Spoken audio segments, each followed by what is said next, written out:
আরেকজন লোক রক্তের নদীতে সাঁতার কাটে, কিনারায় আসে, ফেরেশতারা পাথর মারে, আবার নদীর মাঝখানে চলে যায়, আবার আসে, আবার নদীর মাঝখানে চলে যায়।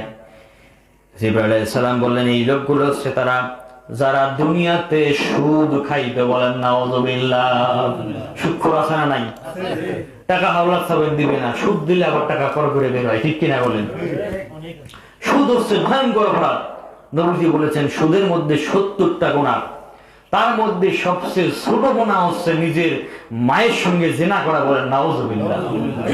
এটা যদি হয় ছোট গুনাহ, তাহলে বড়গুলোর কি অবস্থা চিন্তা করছেন? কত ভয়ঙ্কর অপরাধ সুদ। নবীজি আমার যেতে যেতে হঠাৎ একটা মসজিদে নামলেন। মসজিদে নামলেন, যে মসজিদের নাম হলো, এই মসজিদের নাম হলো বাইতুল মুকাদ্দাস বা মসজিদে আকসা, বলেন সুবহানাল্লাহ। যে ঘটনা আল্লাহ পাক সূরা বনী ইসরাঈলে উল্লেখ করেছেন, সুবহানাল্লাযী আসরা বিআবদিহি লাইলাম মিনাল মাসজিদিল হারামি ইলাল মাসজিদিল আকসা। সুবহানাল্লাহ বলেন।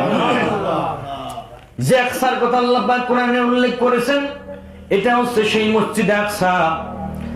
বাইতুল মুকদ্দাসে যাওয়ার পরে দেওয়ালে হাত দিয়ে দেখেন একটা ইটের জায়গা ফাঁকা। নবীজির কারণ জিজ্ঞেস করলে জিবরাইল আলাইহিস সালাম বলেন, ইয়া রাসূলুল্লাহ, ইতিপূর্বে অন্যান্য নবীরা যারা এখানে ভ্রমণে এসেছিলেন, এই মসজিদ আকসায় ফাঁকা জায়গায় তাদের বাহনগুলো বাঁধতেন। আজকে আপনি এসেছেন বোরাকে, আপনার এই বোরাক বাহনকে আপনি এখানে বেঁধে রাখেন, বলেন সুবহানাল্লাহ। বোরাককে বাঁধার পরে মসজিদে ঢোকেন, ঢুকে দেখেন মসজিদ ভর্তি মানুষ। জিবরাইল বলেন, সামনে চলেন।